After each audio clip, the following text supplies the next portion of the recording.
오늘 우리에게 주시는 하나님의 말씀은 시편 72편 1절부터 20절까지의 말씀입니다.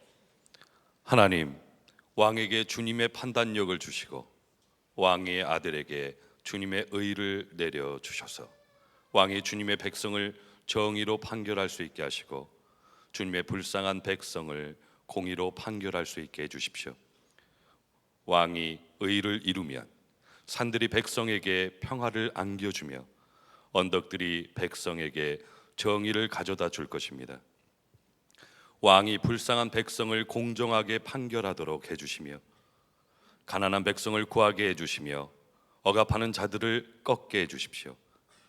해가 닳도록 달이 닳도록 영원 무궁하도록 그들이 왕을 두려워하게 해주십시오.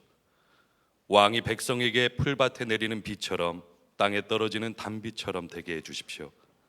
그가 다스리는 동안 정의가 꽃을 피우게 해주시고 저 달이 다 닳도록 평화가 넘치게 해주십시오.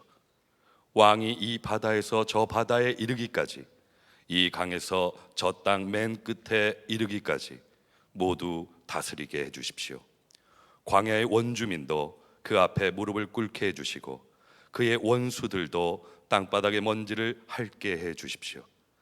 스페인의 왕들과 섬나라의 왕들이 그에게 예물을 가져오게 해주시고 아라비아와 에티오피아의 왕들이 조공을 바치게 해주십시오. 모든 왕이 그 앞에 엎드리게 하시고 모든 백성이 그를 섬기게 해주십시오. 진실로 그는 가난한 백성이 도와달라고 부르짖을 때에 건져주며 도울 사람 없는 불쌍한 백성을 건져준다. 그는 힘없는 사람과 가난한 사람을 불쌍히 여기며 가난한 사람의 목숨을 건져준다. 가난한 백성을 억압과 폭력에서 건져 그 목숨을 살려주며 그들의 피를 귀중하게 여긴다. 이러한 왕은 만수무강할 것이다. 그는 아라비아의 황금도 예물로 받을 것이다. 그를 위하여 드리는 기도가 그치지 않고 그를 위하여 비는 복이 늘 계속될 것이다. 땅에는 온갖 곡식이 가득하고 산등성에서도 곡식이 풍성하며 온갖 과일이 레바논의 산림처럼 물결칠 것이다. 그 백성은 풀처럼 성읍 곳곳에 차고 넘칠 것이다. 그의 이름 영원히 잊혀지지 않을 것이다. 태양이 그 빛을 잃기까지 그의 명성이 사라지지 않을 것이다. 문민족이 그를 통해 복을 받고 모든 민족이 그를 일컬어서 복받은 사람이라 칭송할 것이다. 홀로 놀라운 일을 하시는 이스라엘의 하나님 주 하나님을 찬양합니다. 영광스러운 그 이름을 영원토록 찬송합니다. 그 영광을 온 땅에 가득 채워 주십시오. 아멘. 아멘. 이새의 아들 다윗의 기도가 여기에서 끝난다. 시편 설교를 시작해서 이제 시편 2권이 오늘로 끝납니다. 시편이 전체 5권이 있습니다. 시편 설교를 오늘 설교로 일단락합니다. 2권까지 마친 것으로. 그리고 1월 첫째 주부터는 로마서 강해 설교를 하려고 합니다. 아마 거의 1년 정도 걸릴 거라고 생각이 듭니다. 그 다음에 다시 시편 제3권으로 가겠습니다. 여러분들께 부탁을 드리는 것은 로마서를 이번에 아주 깊이 읽어보실 수 있게 되기 바랍니다. 통독을 시작하실 분들은 로마서 통독을 먼저 꼭 해보시기를 바랍니다. 여러분, 하나님이 천지를 창조하시고 다스리시는 것을 믿으시지요? 우리들은 그 하나님의 나라의 백성들이고 또 하나님의 자녀들입니다. 좀 엉뚱한 질문이긴 하지만 여러분들은 정말 하나님의 백성, 하나님의 나라의 백성 맞습니까? 어떻게 그렇게 말씀하실 수 있습니까? 오늘 그 점에 대한 분명한 확인이 여러분에게 있기를 원합니다. 하나님 나라의 백성의 특징은 그 마음에 하나님의 생명이 있는 사람입니다. 하나님이 사람을 처음 만드실 때 흙으로 사람의 형상을 빚으시고는 하나님의 생기를 그 속에 넣으시면서 생명이 되었다, 사람이 된 겁니다. 그래서 하나님의 사람은 몸에 하나님의 생명이 들어와 있는 사람입니다. 아담과 하와가 선악과를 따먹고 죄를 지음으로 하나님의 성령께서 떠나시게 됩니다. 그래서 영적으로 죽은 자가 되었습니다. 하나님께서 예수 그리스도를 보내셔서 우리의 모든 죄를 지시고 십자가에 죽으시고 보배 같은 피를 흘리심으로 누구든지 예수를 믿으면 모든 죄가 사함을 받고 하나님의 성령께서 그 사람 속에 임하십니다. 하나님이 창조하셨을 때가 회복이 되는 겁니다. 그래서 하나님의 나라의 백성이 되는 겁니다. 그리고 하나님의 형상이 이제 회복이 됩니다. 근데 이 하나님의 형상의 회복이 두 가지 특징이 있습니다. 하나는 의를 행하는 것과 또 하나는 형제를 사랑하는 겁니다. 요한일서 3장 10절 말씀을 우리 다 같이 한번 읽겠습니다. 이러므로 하나님의 자녀들과 마귀의 자녀들이 드러나나니 무릇 의를 행하지 아니하는 자나 또는 그 형제를 사랑하지 아니하는 자는 하나님께 속하지 아니하니라. 여러분이 하나님의 자녀된 증거는 여러분이 의를 행하는 것과 형제를 사랑하는 것입니다. 그러니까 이 두 가지 특징을 결코 소홀히 생각하면 안 됩니다. 항상 여러분 자신이 그러한 삶을 살고 있는지를 점검하셔야 합니다. 이 시편 72편은 다윗이 이제 죽을 때가 되어서 후계자를 세웠는데 다 잘 아시는 솔로몬입니다. 이 아들 솔로몬을 위해서 하나님께 간절히 기도하는 내용이 시편 72편입니다. 근데 다윗이 솔로몬을 위해서 가장 먼저 하나님께 구한 제목이, 기도 제목이 뭔지 아십니까? 오늘 그것을 우리가 주목해 보아야 합니다. 다윗은 아들 솔로몬을 위하여 하나님께 기도하기를 하나님의 판단력과 하나님의 공의를 아들에게 부어달라고 그렇게 기도를 합니다. 이번 한 주간 동안 하나님께서 이 말씀을 붙들고 계속 기도를 시키셨어요. 이것이 오늘 제가 설교해야 될 중요한 메시지라는 겁니다. 왜 그런가 하면 매우 특별하기 때문입니다. 아주 특별한 케이스예요. 여러분들도 여러분의 자녀들이 있으시다면 기도하시겠죠. 여러분 자녀들에게 하나님이 무엇을 축복하기를 원하십니까? 여러분 나름대로 다 있으실 거예요. 그런데 여러분 자녀들에게 하나님의 공의가 부어지기를 기도하십니까? 그것도 제일 먼저 말이에요. 아주 특별한 경우입니다. 여느 아버지 같지 않습니다. 하나님, 우리 아들, 우리 딸에게 하나님의 공의를 부어주세요. 그걸 가장 먼저 기도해야 하는 거예요. 하나님께서 오늘 우리 모두에게 이 점을 주목하게 하십니다. 이 다윗도 여느 아버지처럼 그 솔로몬 왕이 아주 강대한 나라를 이루게 되기를 기도했어요. 8절부터 11절인데 8절과 11절 두 절만 제가 보겠습니다. 왕이 이 바다에서 저 바다에 이르기까지, 이 강에서 저 땅 맨 끝에 이르기까지 모두 다스리게 해주십시오. 11절에 모든 왕이 그 앞에 엎드리게 하시고 모든 백성이 그를 섬기게 해주십시오. 꿈도 야무져요, 그렇죠?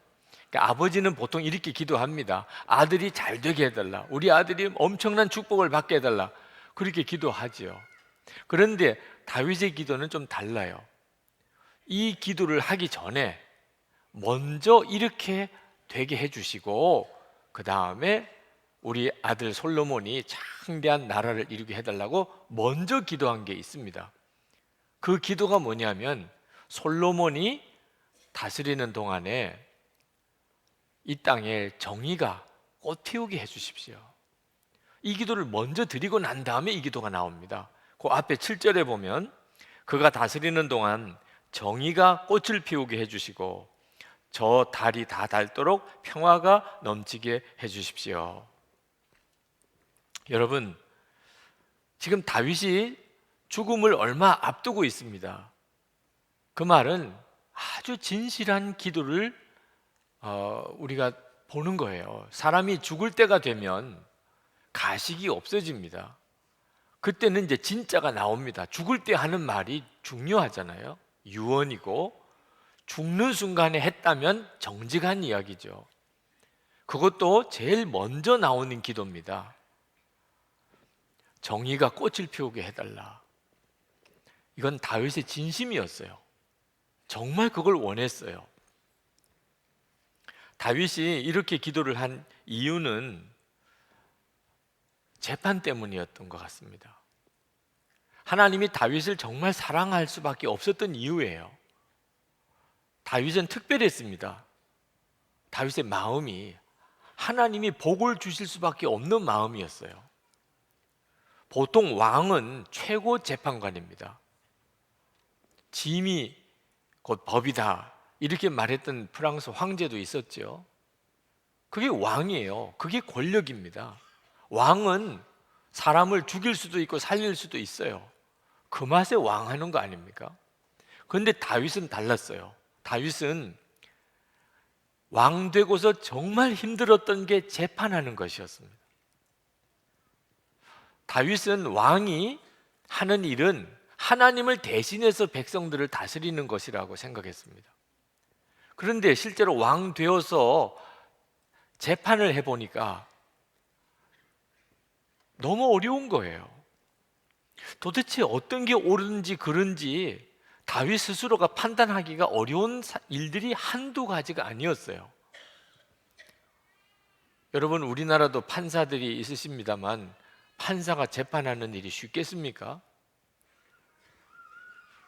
다윗은 생각했습니다.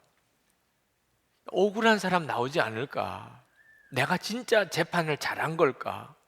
괜히 엉뚱한 사람 감옥에 집어넣거나 또는 진짜 죄인을 풀어서 돌아다니게 하는 건 아닐까?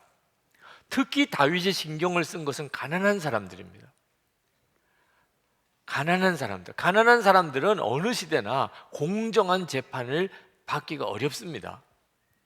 돈이 있는 사람들은 변호사를 많이 쓸 수 있어요. 가난한 사람은 변호사 없습니다. 다윗은 가난한 사람들이 억울하지 않아야 이게 좋은 왕이라고 생각했습니다. 그러니까 재판할 때마다 항상 하나님께 기도하게 돼요. 자기 판단으로는 잘 모르겠으니까. 이게 다윗이 왕으로 지내는 동안에 그가 겪었던 어려움이었어요. 훌륭한 사람이죠. 자기 마음대로 사람을 죽이고 살리고 하면서 그걸 권력이라고 생각하지 않았던 거예요. 12절에 한번 보십시다. 진실로 그는 가난한 백성이 도와달라고 부르짖을 때에 건져주며 도울 사람 없는 불쌍한 백성을 건져준다. 그는 힘없는 사람과 가난한 사람을 불쌍히 여기며 가난한 사람의 목숨을 건져준다. 가난한 백성을 억압과 폭력에서 건져 그 목숨을 살려주며 그들의 피를 귀중히 하게 여긴다. 다윗은 왕은 가난한 사람, 정말 힘없는 백성들을 위에서 존재하는 왕이라고 그렇게 스스로 생각했어요. 그리고 그렇게 여겼기 때문에 하나님이 다윗에게 복을 주신 거예요. 하나님의 마음에 딱 맞으니까. 그리고 다윗은 솔로몬도, 자기 아들 솔로몬도 똑같은 어려움을 겪을 테니까 하나님께 하나님의 판단력과 하나님의 공의를 솔로몬에게 달라고.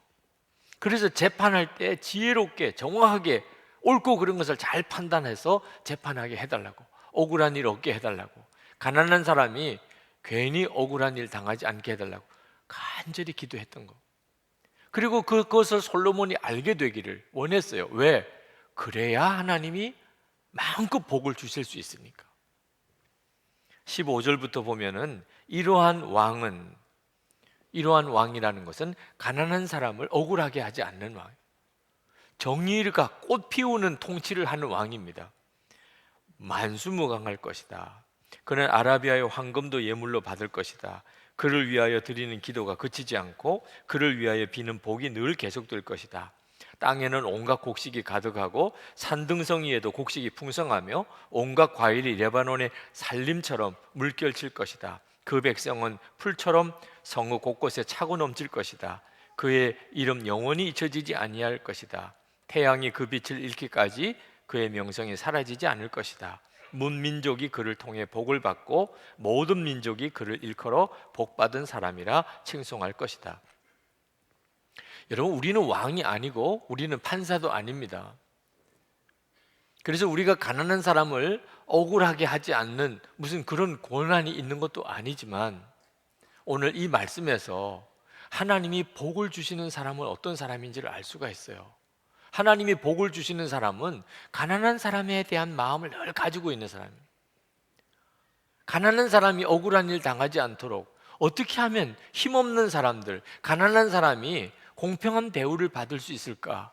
늘 가난한 사람이 눈에 밟혀요. 그래서 그들을 위해 기도를 하게 돼요. 정의가 꽃피게 해달라고, 우리 사회에 정의가 꽃피게 해달라고. 그게 늘 마음의 갈망이고 소원인 것은 왕이 아니라도 누구나 할 수 있고, 그런 사람을 하나님이 축복하시는 것입니다. 우리가 하나님이 축복하시는 것을 다 믿는데 하나님이 어떤 경우에 복을 주시는지를 정확히 알아야 합니다. 다윗이 정의가 꽃을 피우게 해주셔서 이렇게 기도한 것은 다윗이 진짜 하나님을 만났기 때문입니다. 하나님은 어떤 하나님이시죠? 공의로우신 하나님이세요. 그걸 다윗이 분명히 만났어요. 하나님을 만났기 때문에 이렇게 기도를 하게 되는 겁니다. 하나님을 만나지 못한 사람은 이런 기도 못해요. 다윗은 하나님의 나라, 공의가 하수같이 넘치는, 온 나라가 공의로운 나라, 하나님의 나라를 보았던 것이 분명해요. 그렇기 때문에 이런 기도를 하게 된 거예요. 이 시편 72편은 완전히 성령에 충만해서 드리는 기도입니다. 어째서 그렇게 판단할 수 있느냐? 이 시편 72편은 단순히 아들 솔로몬을 위한 기도가 아니고 다윗의 후손으로 나실 예수 그리스도, 왕 중의 왕이신 예수 그리스도가 이제 다스리실 하나님의 나라를 예언적으로 노래하고 있는 시예요.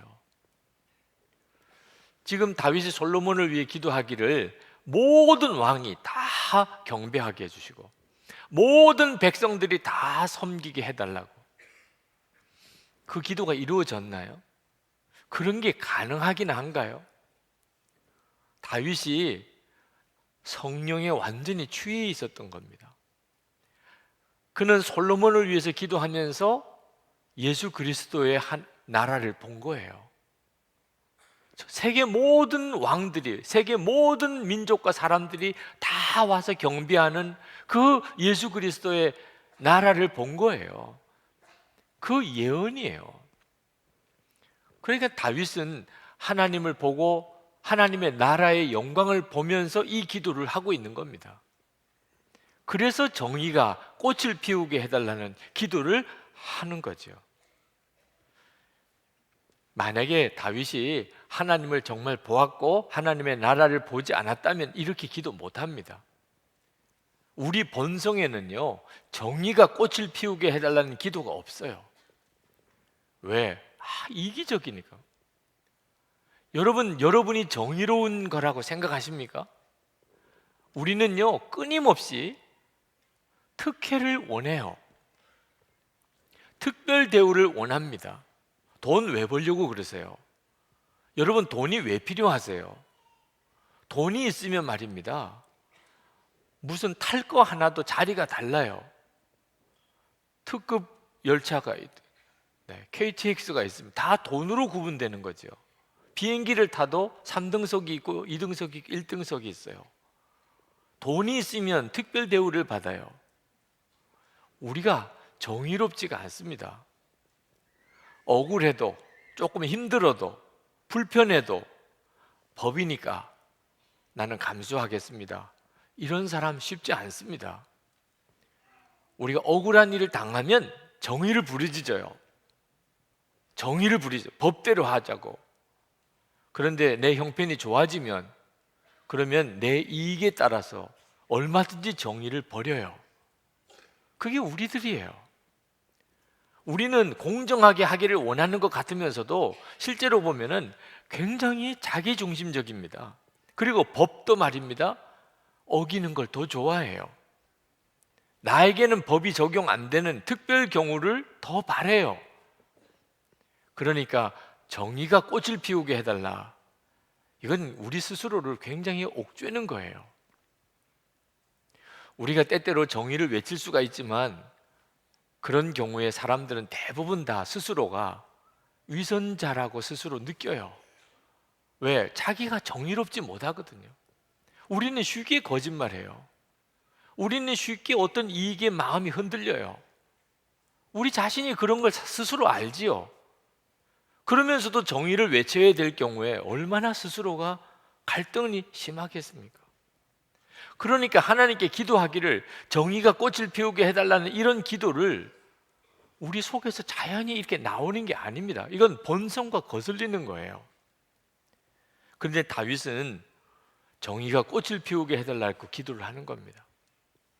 그건 하나님을 만났기 때문에 그렇게 하는 거예요. 하나님을 만난 사람은 자기 본성과 다른 기도를 하게 됩니다. 예수를 믿는 사람들은 하나님의 나라와 하나님의 의를 위해서 먼저 기도해야 된다고 다 압니다. 그러나 실제로는 하나님의 나라와 의를 위해 살지 않습니다.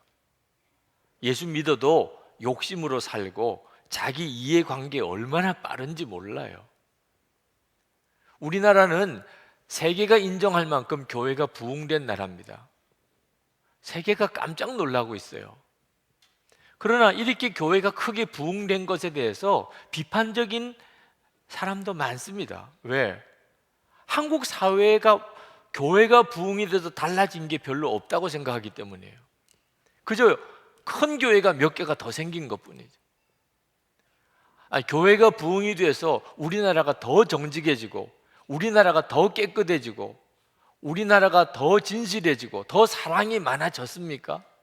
아니라는 거예요. 그게 우리를 힘들게 하고 있습니다.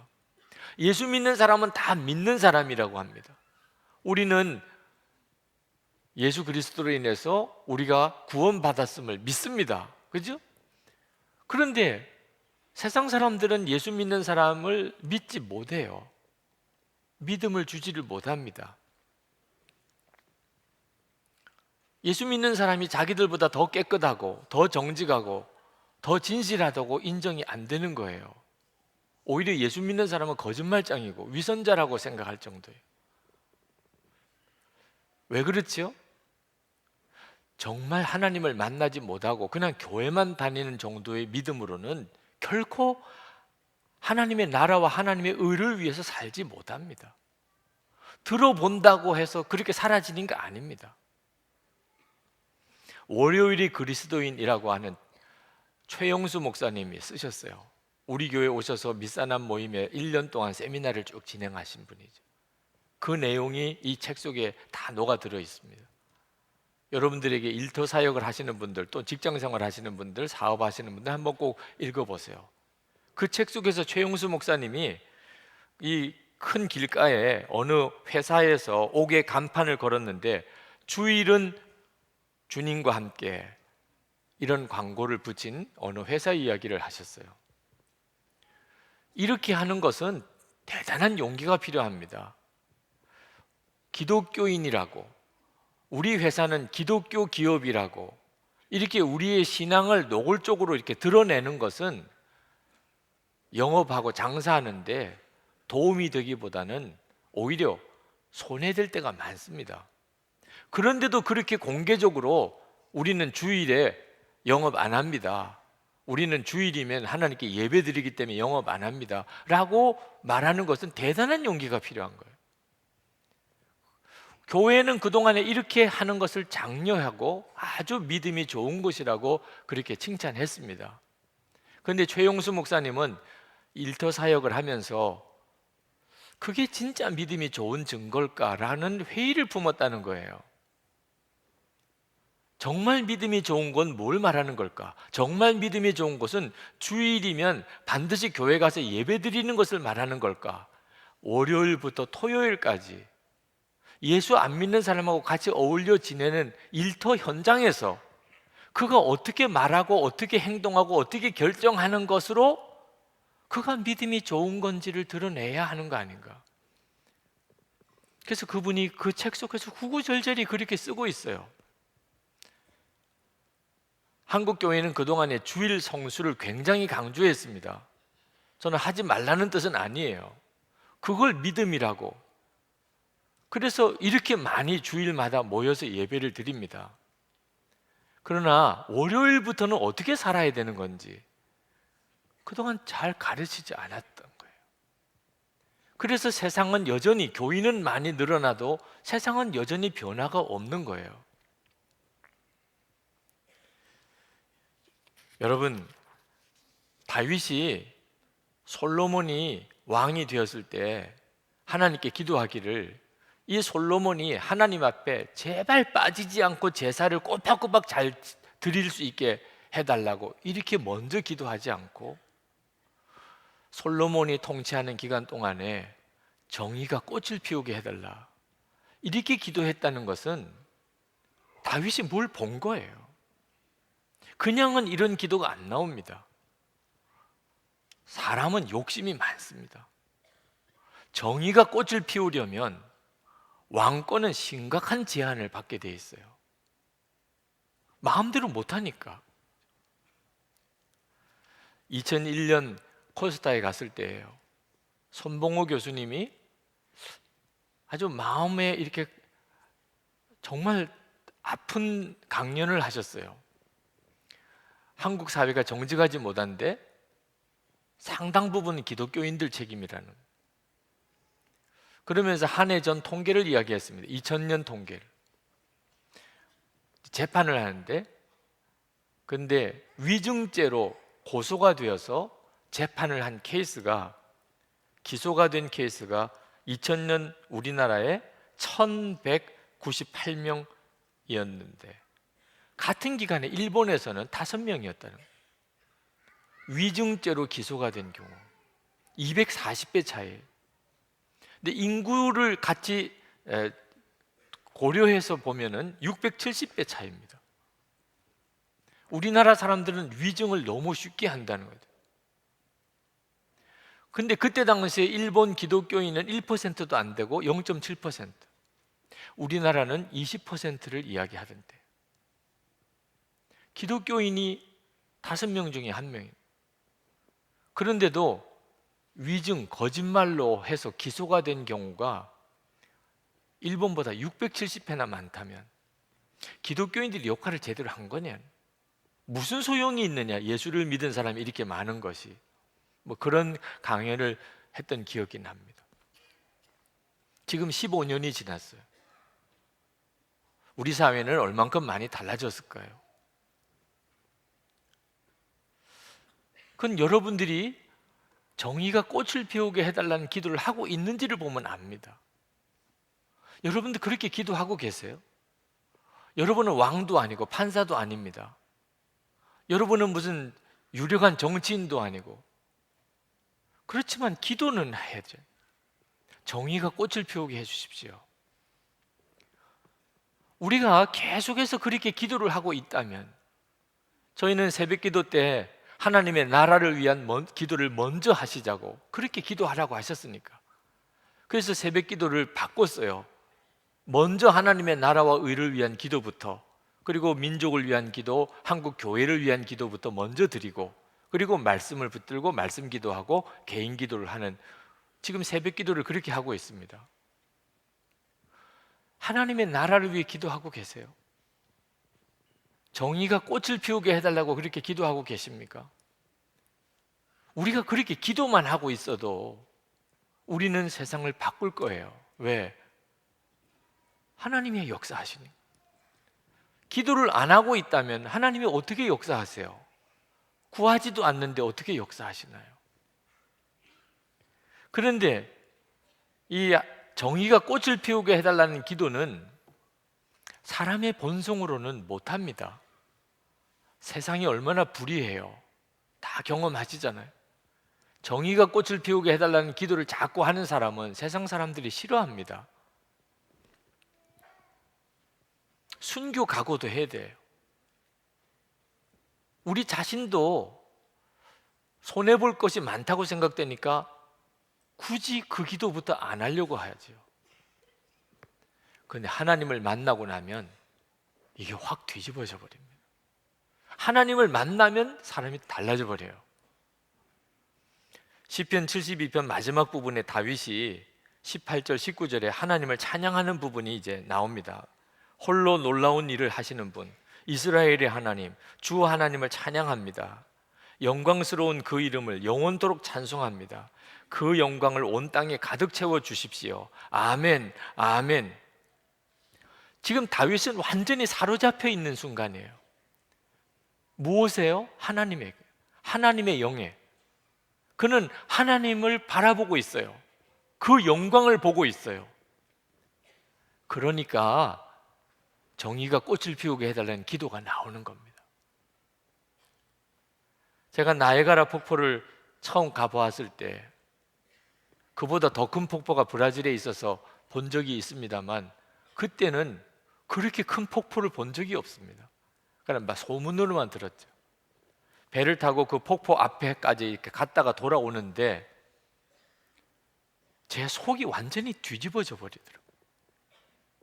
뭐 여러 가지 생각도 많았고 뭐 걱정하는 것도 있었고 뭐 신경 쓰는 것도 있었고 뭐 좋은 것도 나쁜 것도 뭐 많았지요. 아무 생각이 없어졌어요. 그 폭포 한번 밑에 둘러보고 나오는 것 때문에. 자연에 정말 엄청난 자연을 한번 이렇게 보는 것도 말입니다. 사람이 싹 뒤집어져. 그런 것 때문에 여행을 하는 모양이에요. 근데 여러분, 나이아가라 폭포 한번 보고도 그 정도면 영광스러운 하나님을, 살아계신 하나님을 만나면 어떤 일이 벌어질까요? 우리 속이 완전히 뒤집어져 버립니다. 사도 바울이 빛 가운데 예수님을 만났어요. 그리고 3층천에 올라가 봤습니다. 하나님의 나라를 본 거예요. 그리고 사도 바울의 마음속에 가지고 있었던 자기의 야망, 자기의 꿈, 그동안 자기가 배웠던 모든 지식, 자기가 누렸던 모든 특권 다 버렸어요. 배설물처럼 보이더래요. 배설물처럼. 그리고 결혼도 안 했어요. 사도 바울은. 그리고 이방인들에게 복음을 전하는 말할 수 없는 고생의 길, 결국은 순교하는 그 길, 결국은 목배임을 당해서 죽었잖아요. 그 길을 갔어요. 죽는 것도 무섭지가 않았어요. 예수님 만나고 3층천을 보고 나니까. 여러분, 하나님은 공의의 하나님이시고 우리가 하나님의 자녀면 의를 행하는 자이지만 이건 진짜 하나님을 만나야 되는 일입니다. 절대로 책을 읽었다거나 강연을 들었다거나 뭐 누구 이야기를 듣고 이렇게 살 수 있는 문제가 아닙니다. 저는 성향적으로 사회주의적인 어떤 성향이 가까운 사람입니다. 제가 신학교 갔을 때 아마 운동권에 누가 처음부터 저를 붙잡고 처음부터 그렇게 학습을 시키고 아마 그랬으면 아마 운동권에 앞장섰던 사람이 됐을지도 몰라요. 그게 제게는 성향적으로 맞습니다. 그런데 저는 운동권에 빠지지는 않았어요. 왜냐하면 정의를 부르짖는 사람들이 정의롭지 못한 것을 본 적이 있었기 때문입니다. 정의를 외친다고 꼭 정의로운 사람은 아니더라고요. 마음이 회의가 들어요. 그리고 모든 사람이 죄인인 것을 깨달았어요. 저도 마찬가지. 제가 어떤 사람이 불의하다고 말할 수 있는 자신이 없어요. 우선 나 자신이 뭔가 바로 서고 그래야 당신 나쁜 사람 이렇게 말할 수 있는 거 아닙니까? 나도 내 죄 때문에 지금 죽겠는데 사람이 다 죄인이지 뭐 이런 형편이니 도무지 앞장서서 누구를 정죄하고 사회 정의를 부르짖고 자신이 없는 거예요. 도대체 어떻게 하면 내 죄가 해결이 될 수 있을까? 나는 어떻게 하면 하나님 뜻대로 살 수는 있는 걸까? 주님은 진짜 계시기는 한 건가? 이런 문제 때문에 엄청난 고민을 했습니다. 그래서 저는 운동권이 앞장서는 일에서 멀어진 거예요. 지금도 저에게 사회에 대해서 공의에 대한 설교를 좀 많이 해달라는 요청을 하시는 분들이 있으세요. 사회 정의를 구현하고 가진 자, 위정자들을 좀 잘못을 분명히 비판하는 설교를 좀 해달라. 그래야 선한 목자 교인들이 바로 살 수 있지 않겠는가? 제 고민이기도 합니다. 근데 한 가지 물어보고 싶어요. 여러분, 제가 설교 안에서 지금 공의롭게 안 사시는 거예요? 정말 몰라서 어떤 게 정의고 어떤 게 의로운 건지를 몰라서 그래서 여러분 그렇게 정의롭게 살지 못하는 겁니까? 저는 그렇지 않았거든요.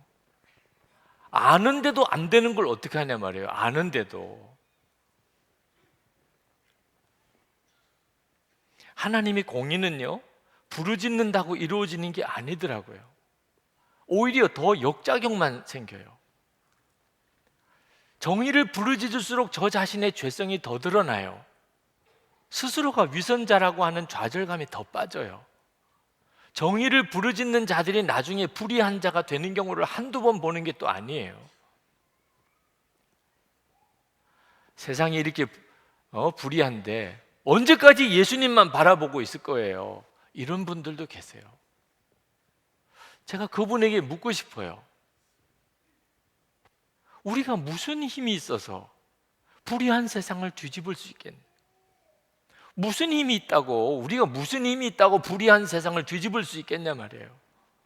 이 불의한 세상의 뒤에는 마귀가 장악하고 있는데, 불의한 세상을 향해서 불의하다고 말할 수 있는 의로운 사람이 누가 있어요?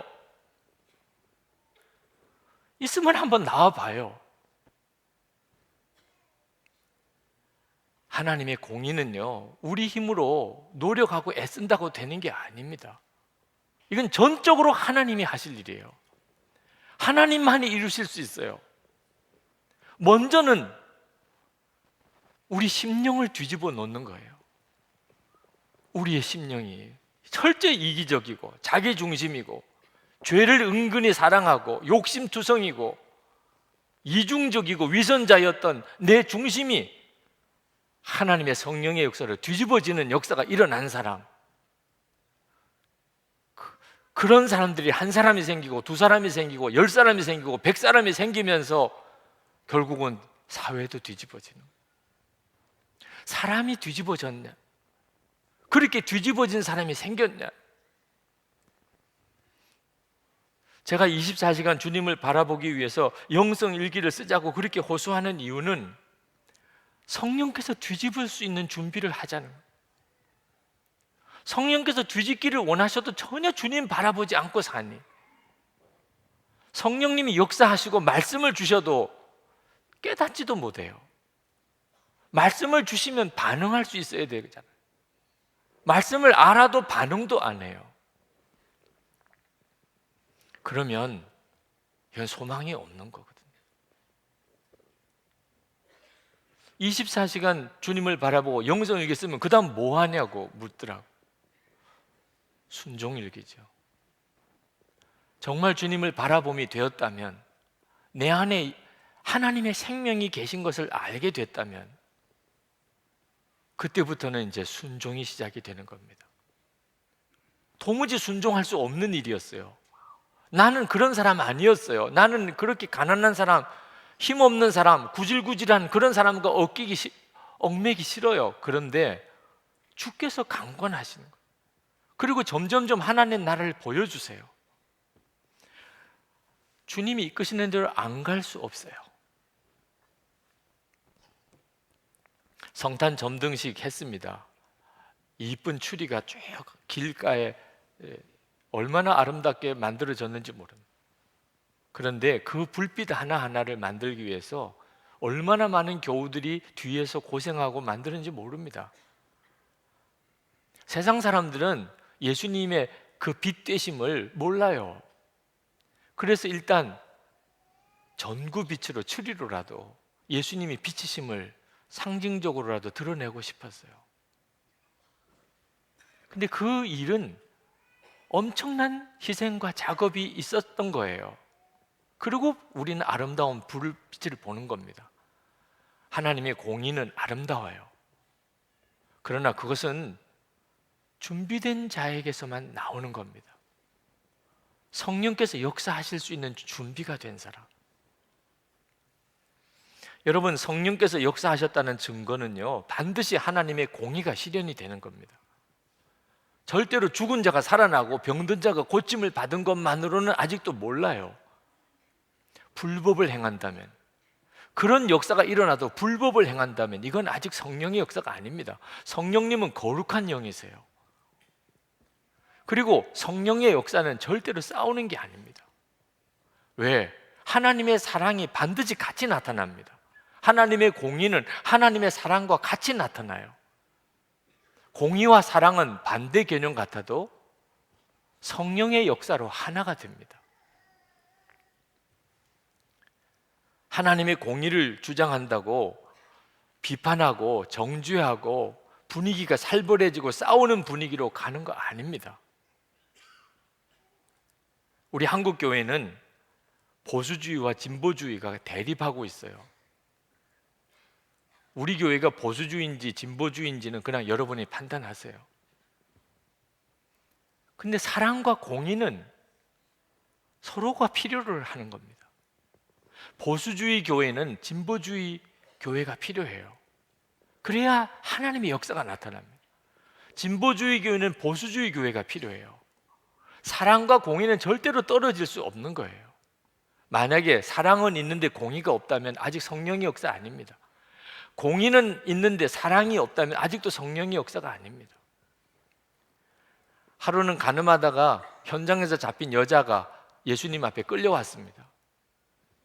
예수님께서 돌 들고 던지려는 사람들에게 말했어요. 죄 없는 자가 먼저 돌로 치라.